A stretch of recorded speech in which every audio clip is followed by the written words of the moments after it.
Kali ini kita akan berlanjut pada materi berikutnya, yaitu untuk uji non-parametrik dua sampel yang berhubungan. Nah, yang akan kita pelajari kali ini adalah uji tanda atau sign test ya. Ini mungkin akan lebih singkat dari biasanya karena sebenarnya ini ada dua. Kalau untuk uji sign test atau uji tanda ini nanti akan ada sampel untuk yang sampel kecil dan sampel besar. Kemungkinan kalau untuk kali ini kita akan bahas untuk yang sampel kecil dulu. Bisa jadi nanti untuk yang sampel besar saya susulkan lewat video atau kita bahas di pertemuan berikutnya. Jadi langsung saja kita mulai. Jadi untuk uji non parametrik dua sampel yang berhubungan, ini yang pertama adalah uji tanda. Nah, di antara uji non parametrik dua sampel yang berhubungan antara lain ada selain uji tanda ini ada juga uji McNemar, kemudian ada uji Wilcoxon test, ada uji Wilcoxon, kemudian itu nanti akan kita pelajari tiga itu saja untuk yang kasus dua sampel yang berhubungan. Nah, ini kita akan belajar yang uji tanda dulu atau sign test. Nah, uji tanda merupakan uji yang digunakan untuk melihat perbedaan antara dua kondisi ya. Bahwa ada dua kondisi yang berbeda. Nah, karena di dalam penelitian tersebut dilakukan sebuah perlakuan antara, jadi melihat kondisi ketika sebelum dilakukan perlakuan dan setelah dilakukan perlakuan. Jadi ada dua sampel. Sampel yang pertama itu adalah sampel ketika kondisinya itu sebelum dilakukan perlakuan. Kemudian sampel yang kedua adalah kondisi ketika sesudah dilakukan perlakuan. Menganggapnya tanpa melihat besarnya perbedaan yang terjadi. Langsung saja, ini untuk definisinya sudah langsung menunjukkan juga untuk tujuannya ya. Jadi melihat perbedaan atau melihat pengaruh dari perlakuan yang dilakukan. Nah, kemudian untuk langkah-langkahnya seperti biasa, ini masih masih berhubungan juga dengan uji binomial yang sebelumnya sudah kita pelajari. Jadi untuk perumusan hipotesis bisa dilakukan dengan dua cara, yaitu dengan hipotesis dua arah dan hipotesis satu arah. Nah, ketika hipotesis dua arah berarti seperti ini H0-nya. H0-nya berarti P1 sama dengan P2 sama dengan setengah. Nah, artinya kalau dibuat kata-kata berarti proporsi populasi yang pertama atau sampel yang pertama itu sama dengan populasi yang kedua. Nah, proporsi populasi yang kedua, atau tidak ada perbedaan antara populasi yang pertama dengan populasi yang kedua. Seperti itu. Kemudian kalau untuk H1-nya berarti tidak sama ya. Kalau tidak sama berarti terdapat perbedaan. Artinya perlakuan yang dilakukan itu signifikan atau memiliki pengaruh yang signifikan atau ada perbedaan di proporsi populasi yang pertama atau sudah perlakuan memiliki nilai yang tidak sama dengan proporsi populasi yang kedua. Nah, kemudian Untuk yang hipotesis satu arah, nah, bisa seperti ini ya. Yang pertama, jadi kalau satu arah itu langsung kita tunjukkan arahnya mana yang lebih besar dan yang lebih kecil. Nah, tergantung kita maunya gimana. Misalkan yang pertama, kalau misalkan P1 lebih kecil daripada P2, nah, H0-nya seperti ini. Itu menunjukkan bahwa proporsi pada populasi yang pertama atau sebelum perlakuan itu ini kebalik ya gini ya. Ini dibalik saja. Ini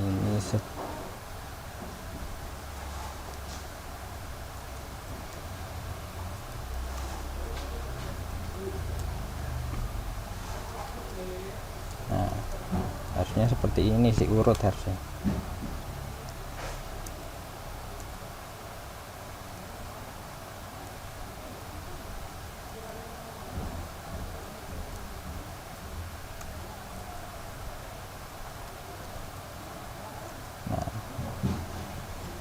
Oke, kita lanjutkan. Jadi untuk hipotesis satu arah kita langsung menentukan arahnya lebih besar yang mana. Misalkan untuk yang proporsi populasi yang pertama atau sebelum perlakuan itu lebih baik daripada proporsi yang kedua atau setelah perlakuan. Kemudian H1-nya berarti lawannya. Berarti proporsi yang pertama itu lebih baik daripada proporsi yang kedua. Nah, kemudian untuk yang lainnya berarti yang satunya dibalik ya. Nah, ini H0-nya, misalkan H0-nya proporsi yang pertama P1 itu lebih baik atau lebih besar ya daripada yang P2. Atau yang sebelum perlakuan itu nilainya lebih baik daripada yang setelah perlakuan. Kemudian H1-nya berarti yang sebelum perlakuan itu lebih buruk atau kurang dari yang setelah perlakuan. Ini jadi nanti kita bisa memakai hipotesis yang dua arah atau satu arah. Nah, kemudian selanjutnya adalah menentukan taraf signifikansi alfa. Nanti bergantung pada persoalannya ya, atau kalau kita mau meneliti ya tergantung kita juga mau errornya dari 5% atau 1%. Kemudian yang ketiga adalah menentukan baiknya sampel N besar, ini harusnya sampel N besar. Nah, dan banyak frekuensi pada setiap kategori, maksudnya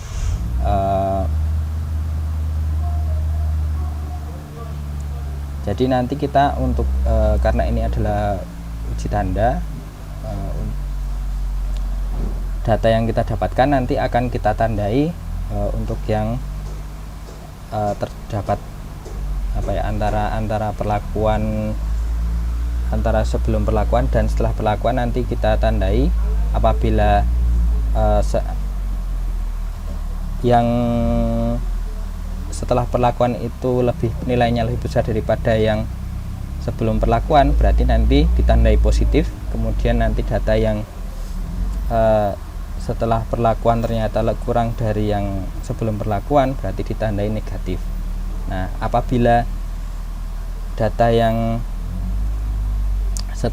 sebelum perlakuan dan setelah perlakuan itu sama, berarti kita beri nilai 0. Nah, untuk yang nilai 0 ini maka tidak diikutkan, sehingga yang diikutkan atau sampel yang diikutkan itu adalah sampel yang positif dan negatif.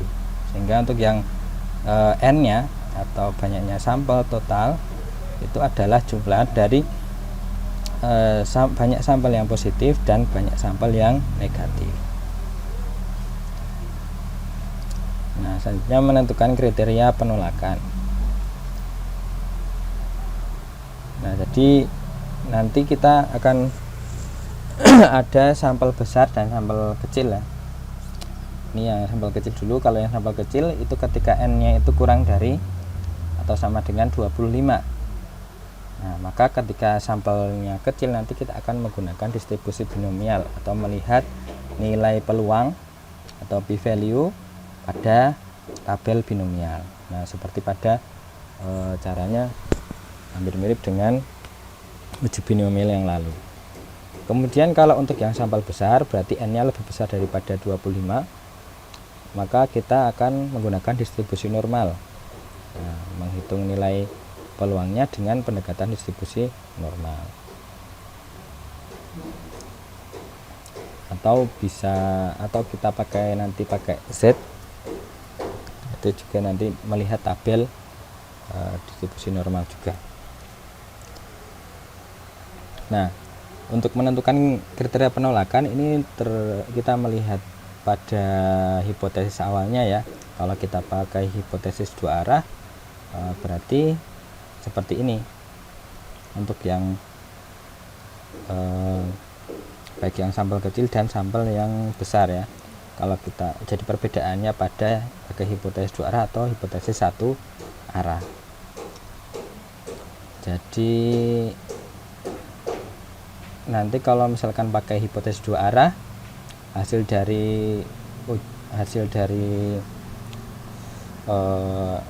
perhitungan statistiknya nanti dikali 2 baru dibandingkan dengan alfa.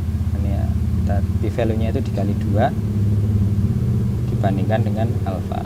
Nah, kalau kurang dari nilai p-value nya ini 2 kali p-value nya ini kurang dari alfa, maka H0 ditolak sehingga H1 diterima. Kemudian kalau nilainya lebih besar daripada alfa, maka H0 diterima.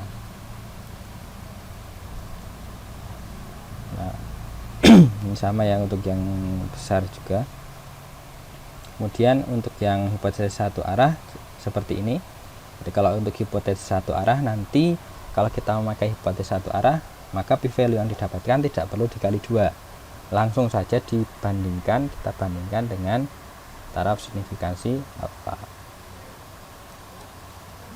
Nah, kalau p-value nya kurang dari alfa berarti H0 ditolak. Kalau p-value nya lebih dari alfa berarti H0 diterima.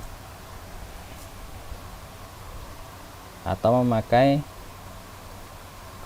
perbandingan antara untuk yang sampel besar seperti ini ya, bisa pakai perbandingan antara Z hitung dan Z tabel.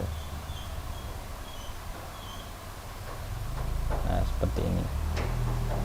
Nah, kalau untuk yang hipotesis yang dua arah, ini Z hitung dibandingkan dengan Z tabel, dengan alfanya ini nanti dibagi 2 untuk yang dua arah.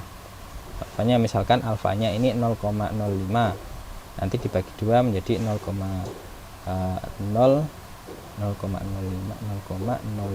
menjadi 0,025 nanti di tabel Z-nya.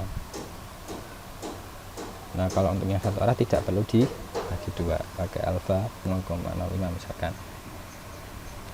H0 ditolak apabila Z hitungnya lebih besar dari Z tabel. H0 diterima apabila Z hitungnya lebih kurang dari Z tabel. Jadi yang membedakan biasanya kalau yang untuk di SPSS itu pakai yang p-value yang dua arah ya. Jadi nanti untuk kalau misalkan kita dapatkan dari SPSS nanti harus kita bagi 2 dulu baru dibandingkan dengan alfa. Selanjutnya untuk perhitungan nilai uji statistik untuk yang sampel kecil ini sama seperti pada uji binomial yang lalu. Jadi ini ya, ini rumus distribusi binomial. Jadi nilai peluang Y besar kurang dari Y kecil ini dapatkan dari ini. Nah, dengan NY ini adalah merupakan kombinasi ya, kombinasi.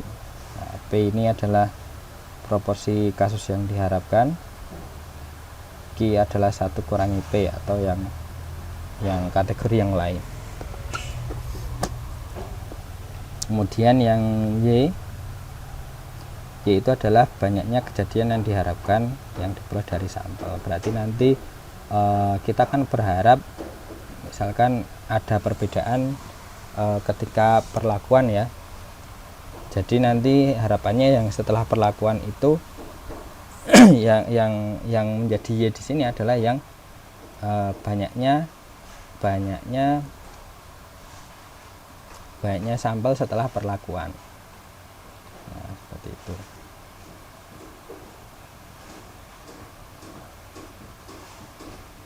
Atau ini ya, banyaknya gini aja.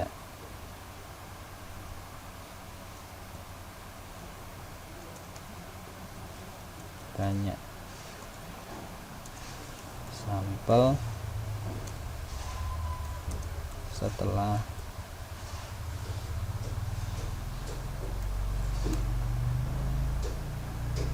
perlakuan.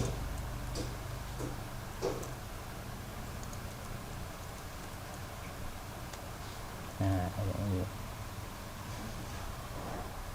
Kemudian N ini adalah jumlah sampelnya, atau nanti kita pakai N besar ya.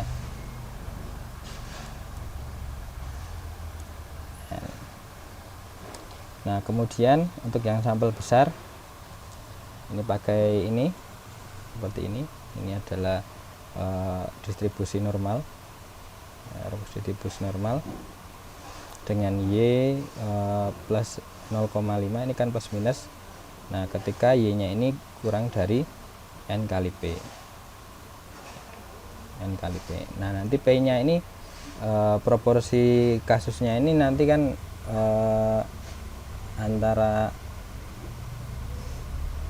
antara yang positif dan negatif ini nanti kan peluangnya kan sama ya, 0,5 dan 0,5.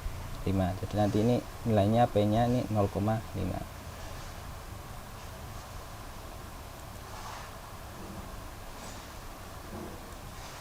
Nah, kalau yang ini negatif ketika Y nya lebih besar dari N kali P. Nah, atau ini ya dapatkan dari ini ya, atau kita bisa kalau untuk yang kasus sampel kecil kita bisa melihat pada tabel binomial seperti ini. Nah, kita ubah dulu untuk yang dari P, peluang Y besar kurang dari sama dengan Y kecil, ini kita ubah menjadi peluang dari Y besar kurang dari N kurang Y, atau banyak sampel dari kategori yang lain.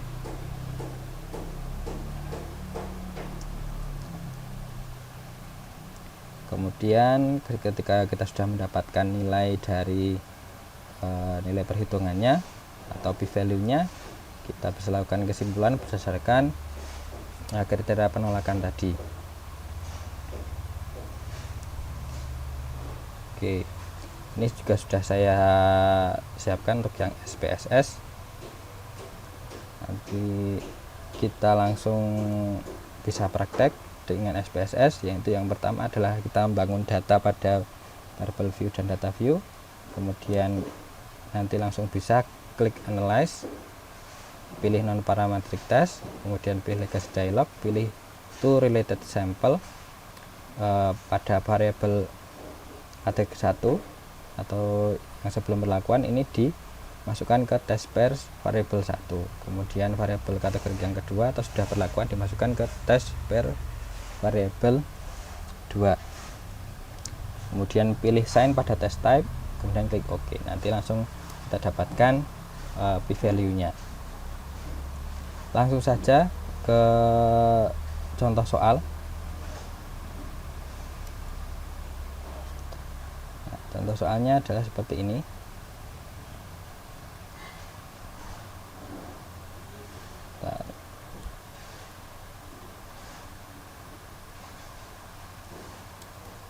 Seperti ini ya. Jadi JFC Indonesia atau perusahaan fried chicken ya, telah mengembangkan sebuah resep baru untuk adonan tepung ayam. Departemen pemasaran dari perusahaan ini ingin mengetahui apakah resep baru lebih enak daripada resep sebelumnya. Nah, Untuk mengetahui hal tersebut, maka perusahaan tersebut memilih memanggil 10 konsumen secara acak untuk menguji rasanya. Nah, jadi mereka untuk 10 orang ini diminta untuk membandingkan antara resep lama dengan resep yang baru. Nah, setiap konsumen mencicipi sepotong daging ayam dengan resep yang lama, kemudian memberikan nilai 1 dari 1 sampai 10. Kemudian mencicipi daging dengan resep yang baru, lalu memberikan nilai juga dari nilai 1 sampai 10. Nah, dari penilaian 10 orang konsumen tersebut diperoleh datanya adalah sebagai berikut. Nah, seperti ini. Jadi ada resep lama, nilainya adalah ini. Ini konsumennya dari konsumen yang pertama, kedua, ketiga sampai ke 10. Ada 10 konsumen. Resep lama nilainya seperti ini. Kemudian untuk resep baru nilainya seperti ini.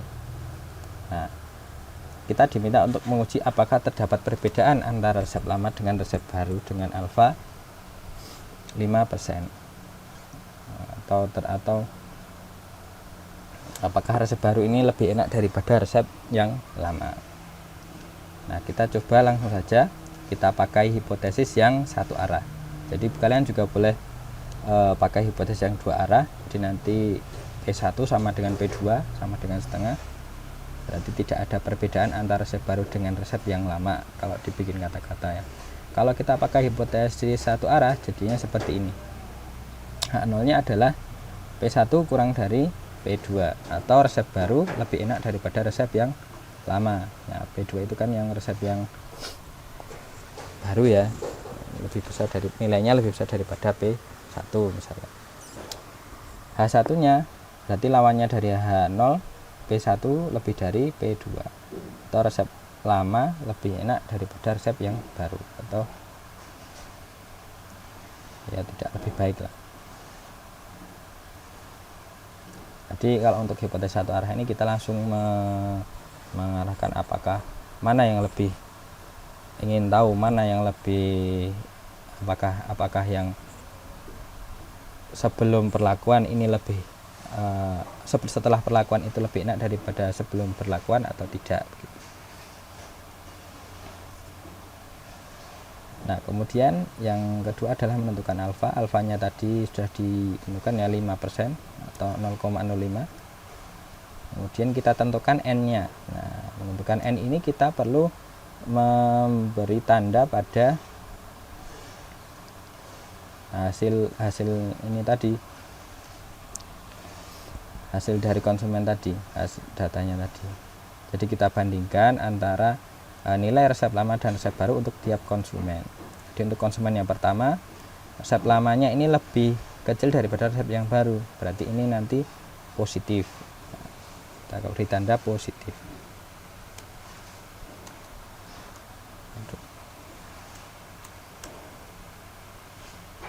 Nah, positif. Kemudian untuk yang resep yang kedua, untuk konsumen yang kedua, ini sama nilainya. Kalau seketika sama nilainya, maka imbang atau ties, sehingga kita beri nilai 0, kita beri tanda 0. Kemudian untuk yang konsumen yang ketiga, nilai resep yang lama lebih kecil daripada resep yang baru. Nah, seperti ini kita beri tanda positif. Yang keempat ini juga sama, lebih besar resep yang baru, berarti kita kasih tanda positif. Ini juga positif karena layar baru lebih besar. Nah, ini untuk yang konsumen yang ini 6 ya harusnya. Ini lebih besar yang resep lama nilainya, berarti ini negatif. Ini sama, beri 0. Kemudian ini lebih besar yang resep lama, kita beri nilai negatif. Ini, nah, yang ke-9 lebih besar yang baru, berarti kita kasih tanda positif. Yang terakhir yang 10 kita beri tanda positif juga karena resep baru nilainya lebih besar. Nah, di sini langsung kita hitung berapa yang tandanya positif dan berapa yang tandanya negatif. Yang tandanya positif ini ada 1 2 3 4 5 6. Ada 6. Ada 6. Ada 6 ya, ada 6 konsumen. Kemudian yang tandanya negatif ini ada 2. 1 2. Kemudian yang 0 ini ada 2 juga. Nah, untuk yang 0 ini tidak kita ikutkan. Sehingga yang tadinya n nya itu totalnya sebenarnya ada 10, maka menjadi 6 tambah 2 8 ya, jadi ada 8 n nya. Sehingga untuk setelah mendapatkan nilai n nya kita bisa melakukan statistik uji ya, statistik ujinya. Nah, ini kan kita pakai akan melihat nilainya ya.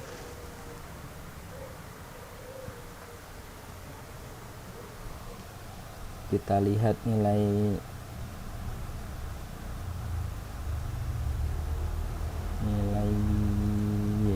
y-nya itu adalah nilai yang diharapkan, berarti yang positif atau yang lebih banyak. Nah, ini berarti kita ganti dengan 6.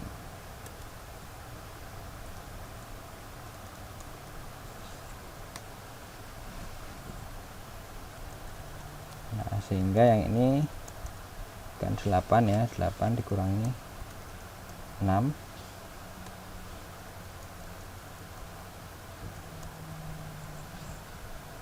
Nah, sehingga peluang y besar lebih dari sama dengan 6 ini akan sama dengan peluang y besar kurang dari sama dengan 2. Nah, ini yang akan kita lihat pada tabel binomial. Nah, lihat nilai peluang y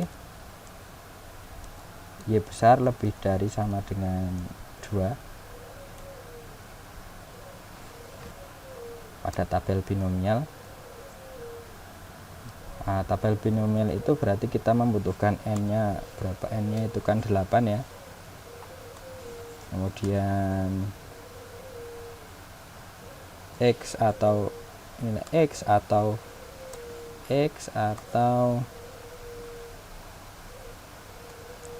n min y ini sama dengan 2. Kemudian p-nya itu adalah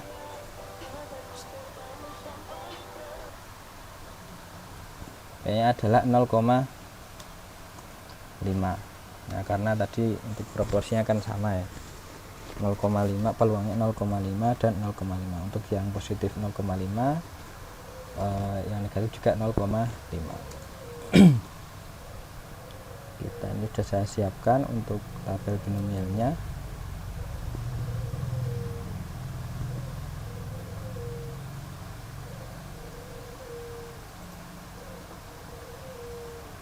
Jadi kita ini ya, untuk n nya 8, kemudian x nya adalah 2, kemudian p nya adalah 0,5. Jadi ini saya snipping tool aja.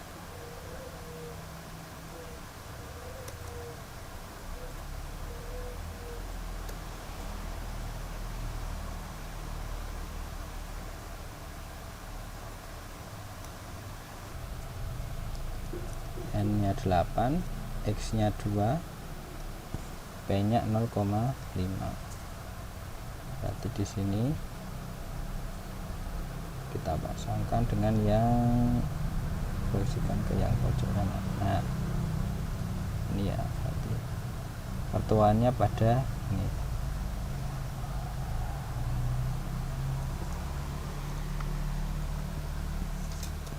Kita copy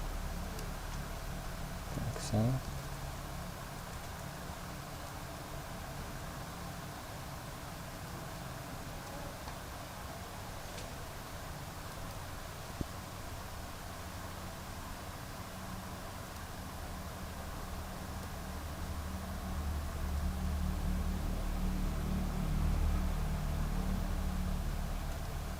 Nilainya adalah 0,1445 p-value-nya. Ini akan kita bandingkan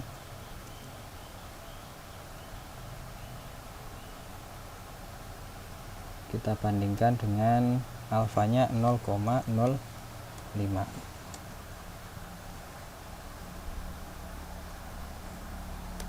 Ini sebagai aja ya, nanti sebagai lampirannya, alfanya 0,05. Nah, dari sini kita bisa lihat bahwa p-value-nya ini lebih besar dari alfa. Lebih besar dari alfa. Sehingga ini keputusannya adalah gagal tolak H0 ya. H0 gagal ditolak atau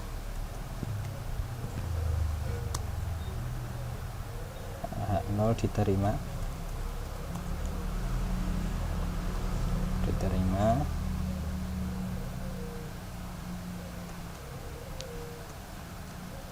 atau dengan kata lain ini gagal tolak.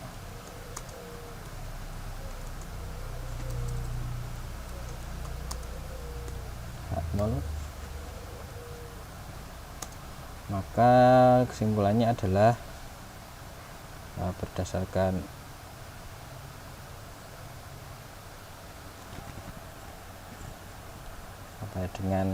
dengan alfa 5%,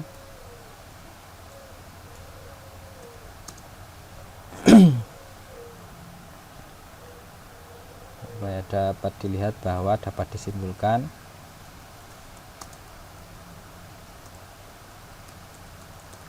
bahwa resep yang baru tadi H0 nya kan ini ya, H0 nya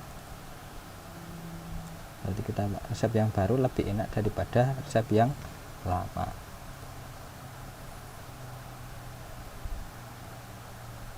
Resep yang baru lebih enak dari yang lama.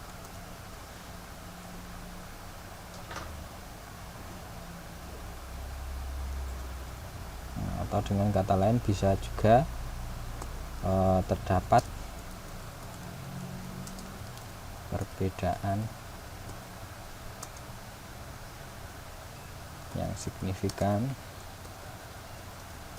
antara resep yang baru dan yang lama.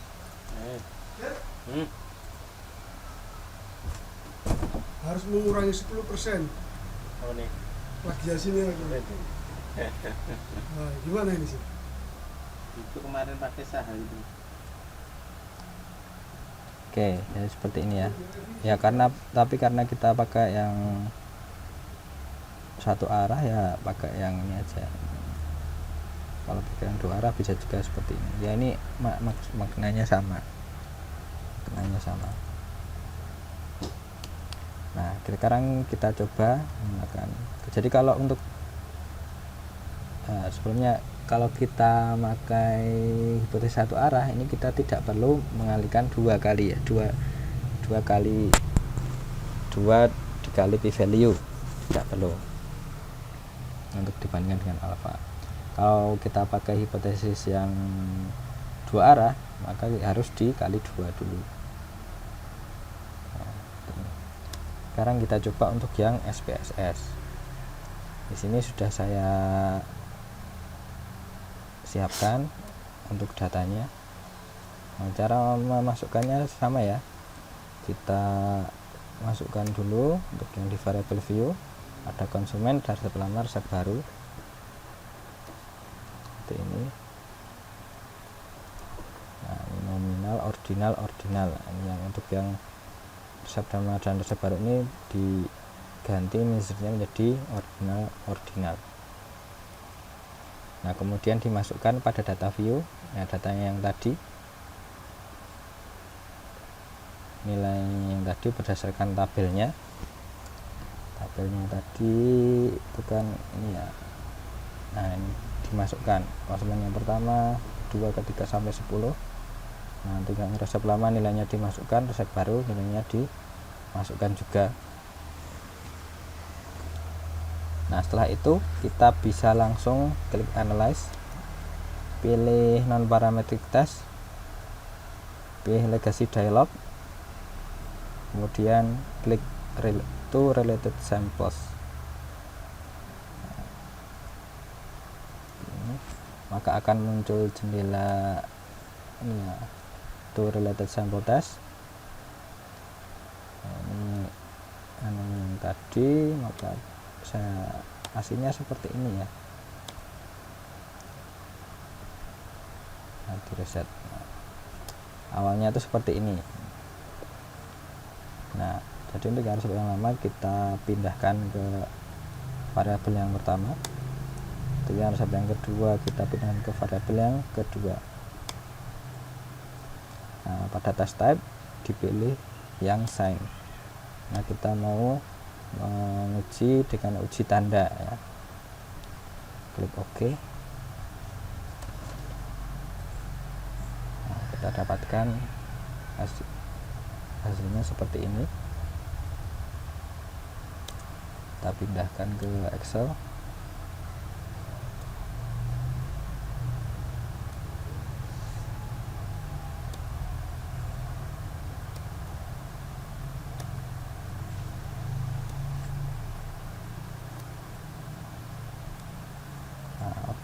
Output SPSS nya adalah yang ini.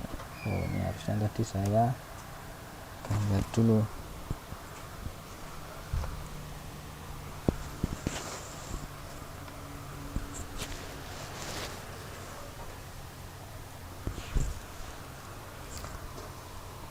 Nah, p value nya adalah yang ini ya. Nah, ini adalah p value 2 arah. Nah, sehingga harus kita bagi 2, harus dibagi 2.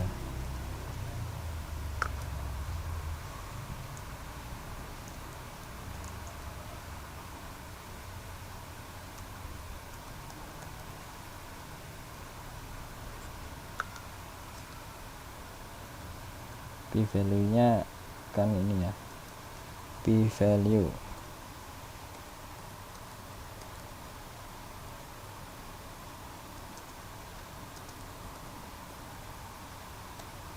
(0,289).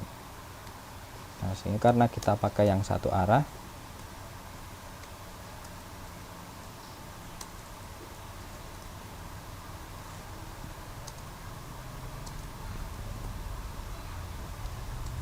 maka ini harus dibagi 2. Berarti 0 kok. Ini dibagi 2. Nah, nilainya sama ya, 0,1445. Baru kita bandingkan dengan yang tadi alfanya. Nah, ini ya, karena terus alasannya ya, karena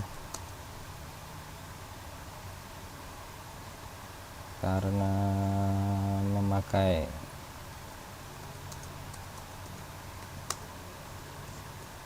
hipotesis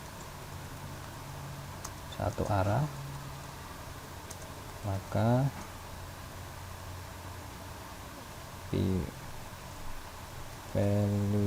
value dari SPSS perlu dibagi dua karena merupakan p-value dua arah.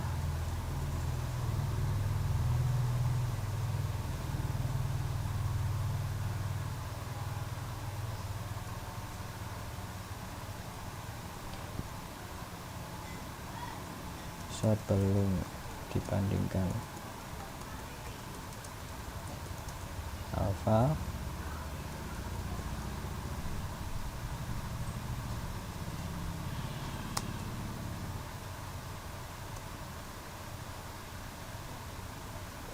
seperti ini.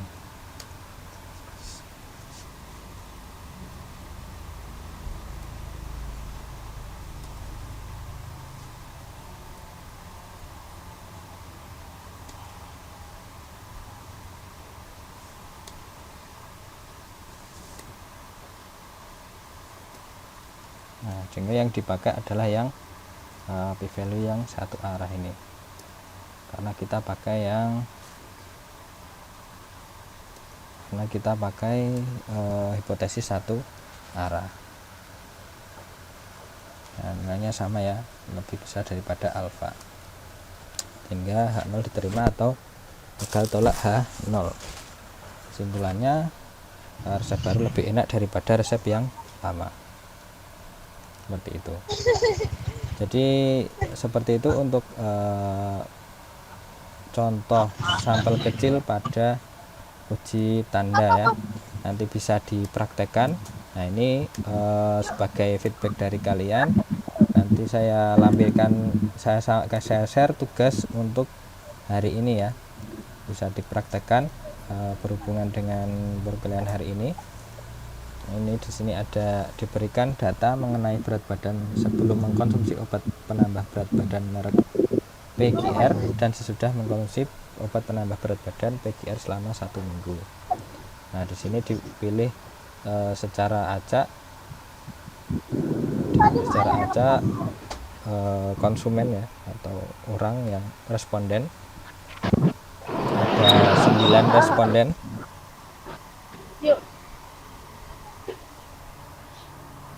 Ada 9 responden dengan nilainya seperti ini.